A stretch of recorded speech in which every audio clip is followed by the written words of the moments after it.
fiery horse with the speed of light, a cloud of dust, and a hearty hi-yo silver. The Lone Ranger.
With his faithful Indian companion Tonto, the daring and resourceful masked rider of the plains led the fight for law and order in the early western United States. Nowhere in the pages of history can one find a greater champion of justice. Return with us now to those thrilling days of yesteryear. From out of the past come the thundering hoofbeats of the great horse Silver.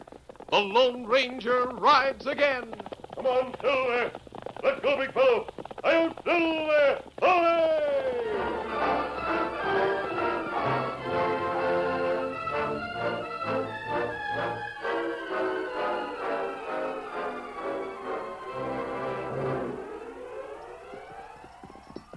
It was late afternoon when the Lone Ranger, with his nephew Dan Reed and their Indian friend Tonto, halted their mounts near a spring that trickled from a rocky ledge. Easy, silly big fella. We're near the town of Bonesteel now. We can make camp here for a few days while I make inquiries about Stinger Kane. Ah, there's plenty good camping place. Say, Tonto, what's that fragrant odor in the air around here? Dan, that smell like wild honey. Wild honey? Ah. Oh, golly, I'd like to have some. Well, when we water and feed horses, maybe we find tree where bees make honey. Oh, that'll be swell. I sure like wild honey.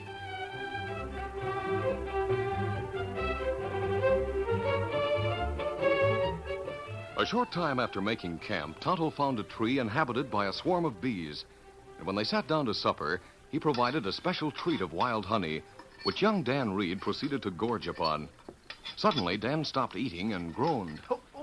Oh, what's the matter, Dan? My toothaches. Maybe you eat too much honey, Dan. Oh, I don't know about that. Oh, golly, it hurts. Here, let me see, Dan. Your face is badly swollen. You better have that tooth taken care of. Tonto, I'll saddle Dan's horse while you saddle Scout. Take Dan into Bonesteel. You'll find a doctor there who can fix him up.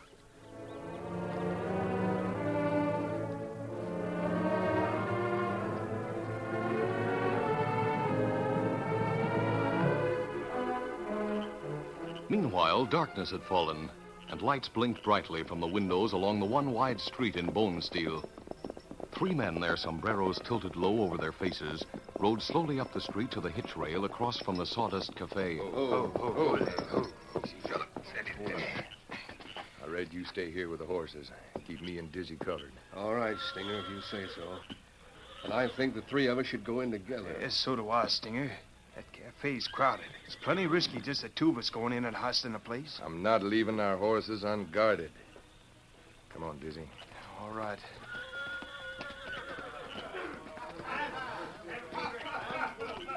Now get ready, Dizzy. As we go through the door, fire a couple of shots into the ceiling just as a warning. I'm ready. Here goes.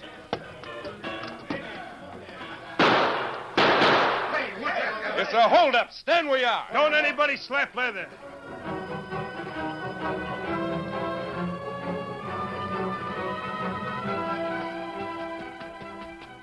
Sheriff! Sheriff Wilson! Yeah? What's the matter? Hurry, Sheriff. The Sawdust Cafe is being held up. Sawdust Cafe? I just heard the shooting. You got your gun with you? Yeah. Maybe we can get them before they get out of town. Wait until I get my gun belt strapped on. Come on now. Hey, look. There they go. The crooks are riding away. Well, shoot them down.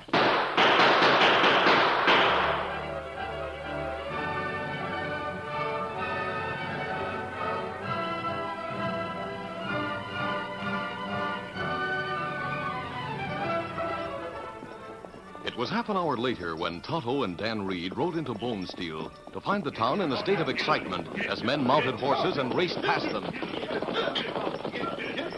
Golly, Tonto, my tooth aches like fury. Damn, something happened. Men plenty excited. All I can think about is this darn tooth. I've got to get to a doctor. Me see signs say doctor's office. There's light burning in office. Stop here, Dan. Stop. Easy, stop. Easy, fella. Here, Dan. Me hump you off. I can get down, Tonto.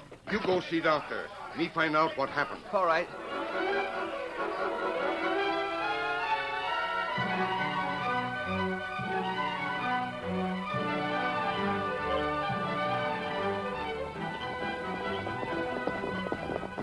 Ho! Ho! Ho! Ho! They got me bad, boys. Where you hit, Dizzy? Through the back. He's falling. Catch him, Red. Yep, I got him. He passed out, Stinger. Dizzy, speak to me. Is he dead? No, he's breathing.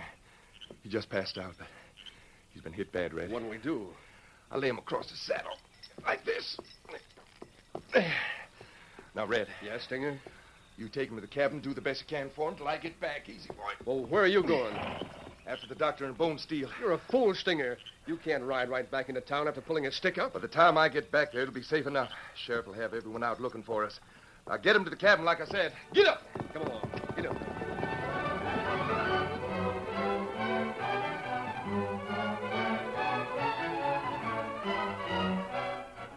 Dr. Tom Blake had recently arrived from the East, and he served as both doctor and dentist for the little town of Bone Steel. Dan Reed found him greatly excited about the holdup, but the boy was in too much pain to be greatly concerned at the moment. You just take it easy, young fellow. Relax now and open your mouth. I heard the shooting and ran into the street just in time to see 3 men ride by. I got a good look at their faces.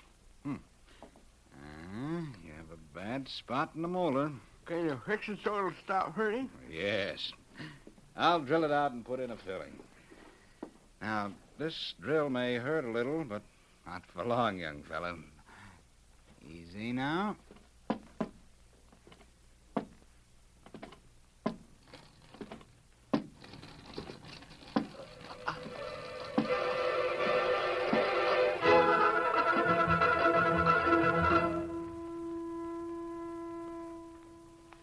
There.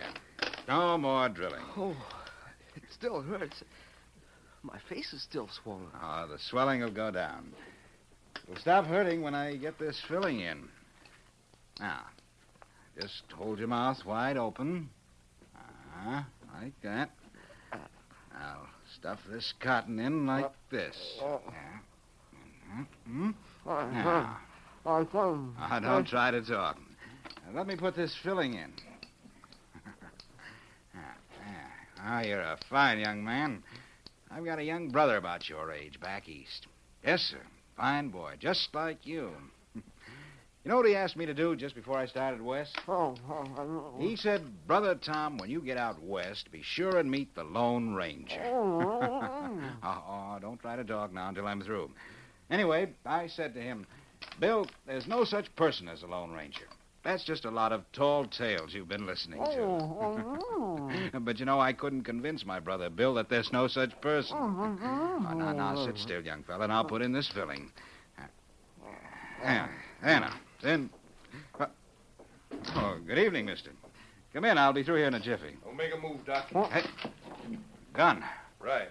Don't either of you let out a yell. Well, you're one of them. One of the men who rode... You don't have to tell me who I am. Now take that bib off the kid and tie him to the chair. Hurry up. Tie him? You heard me. Rip that cloth off and tie him to the chair. Let me take this cotton out of his Never mouth. mind that he can spit it out. Here, give me a piece of that and I'll help.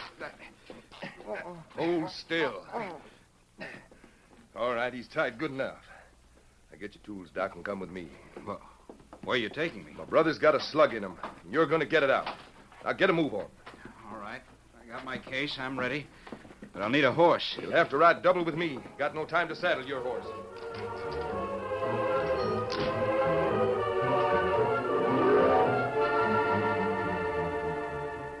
A short time later, Tonto entered the doctor's office with a lighted lantern in his hand and was amazed to find Dan Reed bound hand and foot in the doctor's dental chair. As the Indian cut the bonds, Dan told him what had happened. There. Now you can get out of chair. That's better. This outlaw said his brother had been shot, and he took the doctor with him at the point of a gun. Outlaw tell truth. Me get lantern at store and look for trail of crooks. Oh, I wondered where you got that lantern. At edge of town, me find stains on ground. It leave trail. Did you follow the trail? No, me come back to get you, Dan. Well, let's go tell the sheriff. No, it's too late to tell sheriff. Him gone to look for outlaws. All men in town look for outlaws. What do we do? Try to follow the trail you found? Well, me got lantern. Me follow trail. You go tell Lone Ranger what happened. All right. But if you find the crooks, how'll we know about it? Well, trail lead north toward Fort Randall. Tell Lone Ranger watch that direction.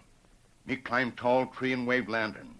If Lone Ranger see lantern, tell him fire signal shots and come pronto. That's a good idea, Tonto. Let's go.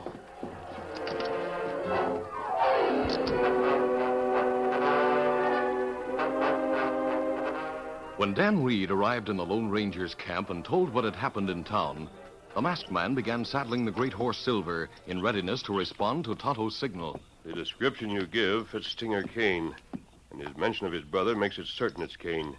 His brother's called Dizzy, and they travel with another man named Red Kelly. Steady, Silver. All three of them are dangerous. That crook was mighty tough with Dr. Blake. And we better put out the campfire. We'll be able to see Tonto's signal better if we do. Yes, sir. I'll go to the spring and get some water to throw on it. Take one of the canvas water bags. It should hold enough water to put the fire out. Meanwhile, a deputy sheriff and two citizens of Bone Steel, who had formed into one of many posses looking for the bandits, approached the Lone Ranger's camp. Stop here, boys. Whoa. What are you stopping for, Joe? See that campfire burning down yonder? Yeah. I can see someone down there, too. And I see a couple of horses. Steady, boy. Dismount, fellas. What are you going to do, Joe? If that's the outlaws, they'd hear us if we rode in on them. So we'll leave our horses here and sneak in on them afoot. That's a good idea. Easy, boy. Now, draw your guns, boys, and we'll move down that way. Right. If that armory we see down there should hear us coming, start to run, shoot to kill. Dan Reed had not returned from the spring when the great horse Silver began to show signs of uneasiness. Steady, big fellow. That's Dan you hear. Easy. Don't make a move, mister. What? You're covered. Close in on him, quick. Get your hands up. Let's get him, man. The Lone Ranger saw the three men come into the rim of light cast by the campfire, their guns covering him. He raised his hands obediently until he could determine a course of action. Well, it looks like we got one of the critters who stuck up the cafe, boys. There must be another one around close, Joe. There are two horses here. That's right. Be on guard, boys. He may try to gun us from the darkness. Now, if you will just keep this big armory covered, I'll yank off that mask and see who he is. I'm no outlaw. Then why are you wearing that mask? Take it off him, Joe. Listen. Someone's coming. Yeah, I hear him. I'll lay a couple of shots down that way. No, don't shoot. That's a boy coming with water from the spring. Hold your fire. I think I can make him out. Hey, who are these men? A posse, Dan. They got the drop on me. You bet we have. And don't reach for those guns or you'll regret it. Oh, isn't this a fine howdy-do? He's got a kid working with him. How do you mean? I saw this kid ride into town tonight with an Indian. They rode in after the holdup. I had a toothache. I went to see a doctor. I'll bet you did. Now, let me explain something. You'll not explain anything. Just keep your hands up till I get a look at your face.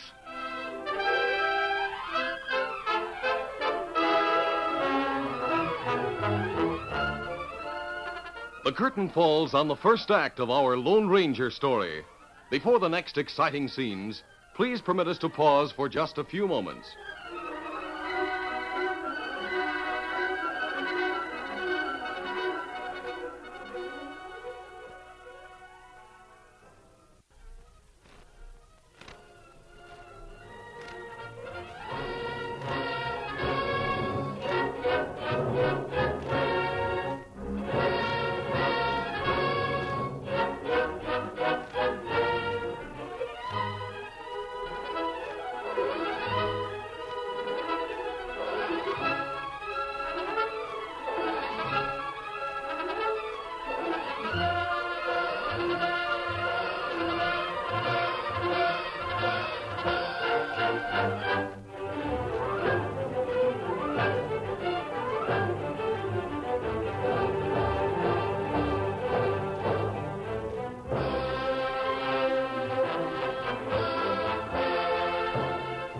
Now, to continue our story.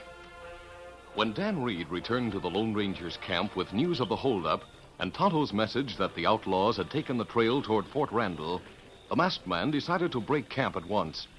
But while Dan was getting a bucket of water, a deputy sheriff and several members of the posse rode into the camp. The Lone Ranger made no move for his gun and allowed them to get the drop on him. Then Dan returned from the spring and summed up the situation quickly. He knew that the three men were not regular law officers, and that even an explanation of the identity of the masked man would not be understood, or at least believed by them. As Joe started around the campfire, a daring plan came into the boy's mind, and he acted on the impulse of the moment. The attention of the three posse men was on the Lone Ranger, and they failed to see Dan suddenly upend the canvas water bag into the campfire. But they heard the hiss of steam that shot upward into a billowing cloud that enveloped and blinded them. What's in there? Get him! He's getting away! In the fleet seconds that the view of the posse men was obscured by the surging steam, the Lone Ranger was quick to react to Dan's daring actions. In a flash, he was in the saddle and gone as bullets whined through the darkness. You little coyote! I've got a good mind to do it. You wouldn't listen to reason. I'll reason. I'll take care of him. Now listen, kid. You better start talking. You helped that outlaw to get away. It's going to go hard with him. He told you he isn't an outlaw. Why didn't you let him explain? Then who is he? And you better tell the truth. That's sure, right. I'll tell you the truth. He's the Lone Ranger. It's not funny. Now, kid, I told you to tell the truth, and I don't want to hear any more fairy tales. Who is that hombre? I'm telling the truth. He's the Lone Ranger, and that Indian you saw with me in town tonight is Tonto, who rides with him. I don't believe it. Neither do I. Why don't you believe me? If he were the Lone Ranger, he wouldn't ride away and leave you here. You're law-abiding citizens. He knows you wouldn't hurt a boy. Joe, I guess the kid's got something there. The masked man knew we were a posse. Maybe so. Where's that Indian now? He's trailing the outlaws. One of them was wounded.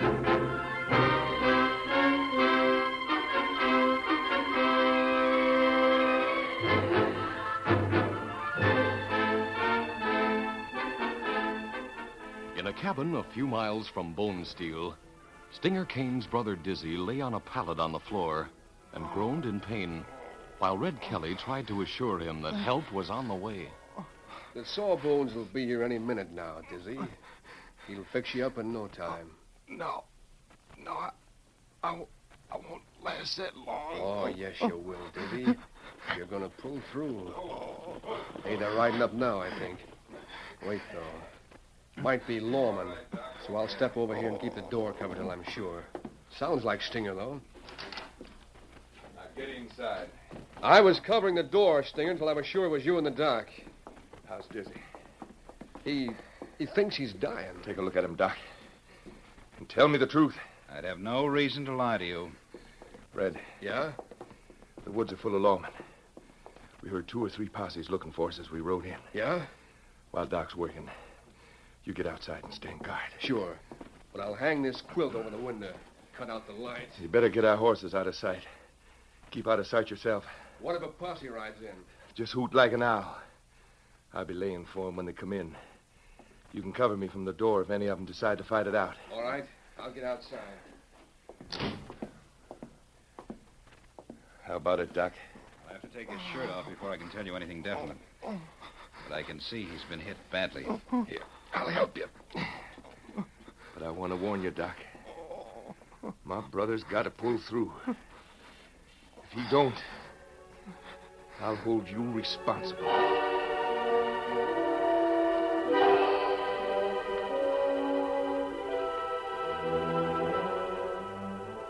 Meantime, Dan Reed had told the three-man posse how Stinger Kane had forced Dr. Tom Blake to accompany him, and how he himself had been found and released by Tonto, who had started to trail the outlaws. The Lone Ranger and I were just waiting here for Tonto's lantern signal when you came.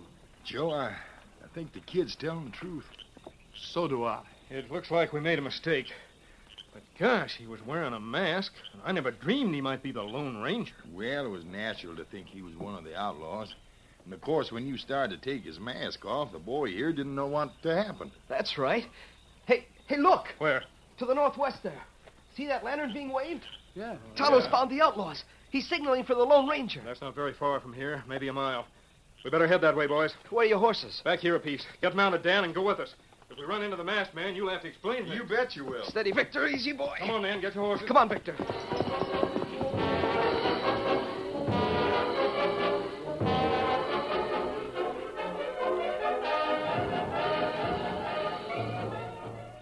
When Tonto heard horses approaching, he thought it was the Lone Ranger and Dan, so he climbed down from his high perch in the tree.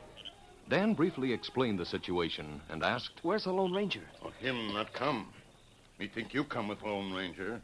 Me climb down from tree. Where's the outlaws? In cabin just over ridge. Yeah, I know that cabin. I seen it before. But you not see light. Outlaws put quilt over window so lamp not shine through. We'll find it. You get back up the tree, Tonto, and start waving the lantern so the masked man will be sure to see it. Me do it. What you do, Dan? I'm going with the posse. Oh, no. Maybe you get hurt. Better you stay here. We'll not let him get hurt, and he can hold our horses while we rush the cabin. I can help them, Tonto. Me not like that, Dan. Come on, let's go. Get up. Come on, Big Dan.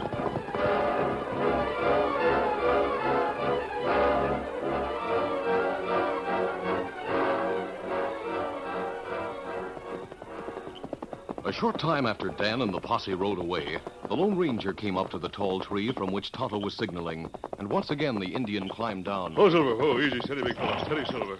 Steady, it's Tonto. Kimasabi, why you not fire gun when you see signal? I've been dodging a posse. The hills are full of lawmen. I had difficulty a short time ago, and I wanted no more interference. Me no. Dan, tell me what happened. Dan? I left him to explain to the posse I had some trouble with. He come here with posse.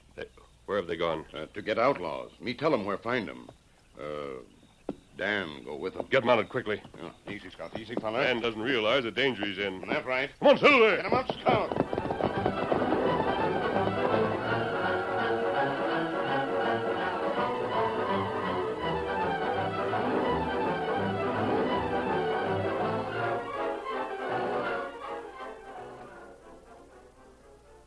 Well, Doc,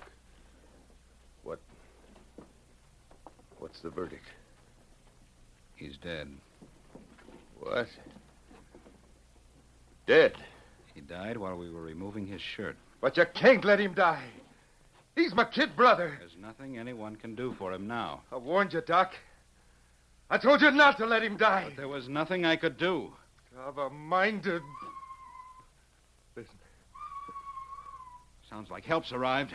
there won't be any help to you. Get over in this corner where they can't see you. Come on. And the first peep out of you and you get a bullet through you. Do you savvy?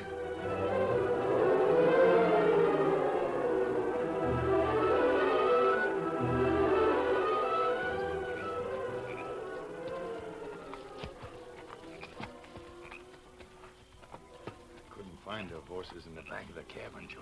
And there's none here in front. Then they may have left before we got here. Come on, let's move in on the cabin. There's a light in there. I can make out a little street coming through a crack in the logs. It might be a trick. I'll kick open the door. See anyone, Joe? There's a man laying on the floor. His shirt's been pulled over his face like he may be dead. Sure, that's it. He died and the others pulled out. It looks that way, but be careful. Let's go inside.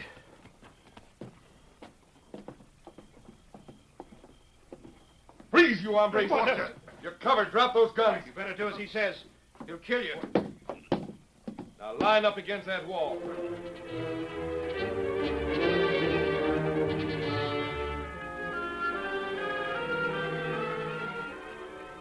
Meanwhile, Dan Reed was holding the horses, which had been left a short distance from the cabin when the posse left him. Presently, he heard a twig snap behind him. Hey, who's that? I've got you. No, you don't yell. You keep quiet with this handkerchief in your mouth. There. Now, come on, kid. I'm kind of late getting into that cabin already. Get a move on.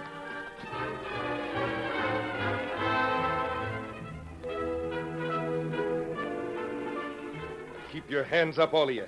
I hear my partner coming down. We're going to tie the lot of you. Look what I found, Stinger. Get in there, kid. My patient. Where'd you get that kid, Red? He was guarding their horses. Why, do you know him, Stinger? Yeah, you bet I do. He was in Doc's office and we tied him up before we left. You must be the one who led this law posse here. Oh, smart kid, huh? Yeah, too smart. Get over there with the rest of them, kid. You'll not get away with this. Just what do you mean by that? You'll find out. Get a rope off the saddle, Red. We'll tie up this gang. What's the doc say about Dizzy? He's dead. What? Now, come on. Get out of here. Hurry up, Red. Stand where you are. A masked man. Drop those guns. Shoot him, Red. Oh, no, you don't. Have him, Tonto. Shoot him, you. Stinger. No! You won't try that again. No, I won't. Don't shoot again. Sneak up, redhead outlaw. Well, deputies, take over. Thanks, best man. We sure will.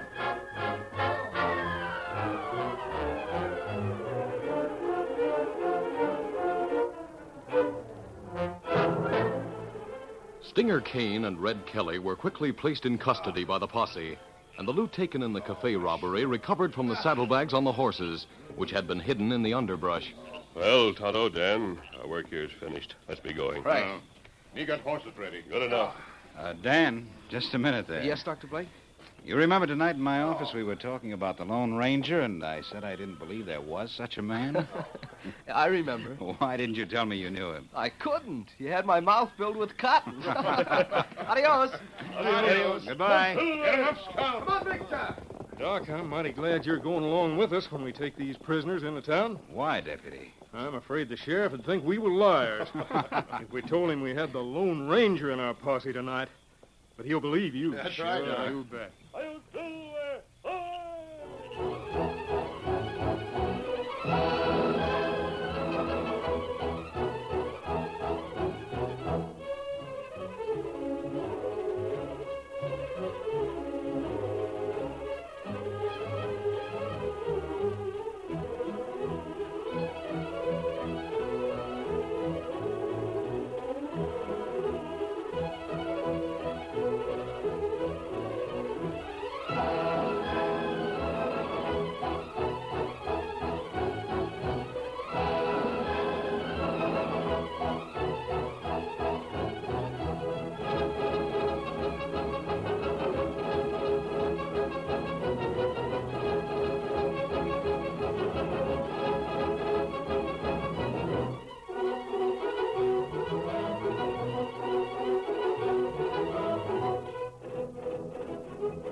This is a feature of the Lone Ranger Incorporated, created and produced by George W. Trendle, directed by Charles D. Livingston, and edited by Fran Stryker.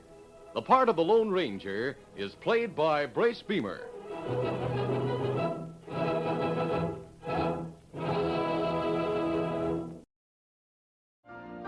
You've been listening to the OTR Gold Network. Find more classic radio at otrgold.com.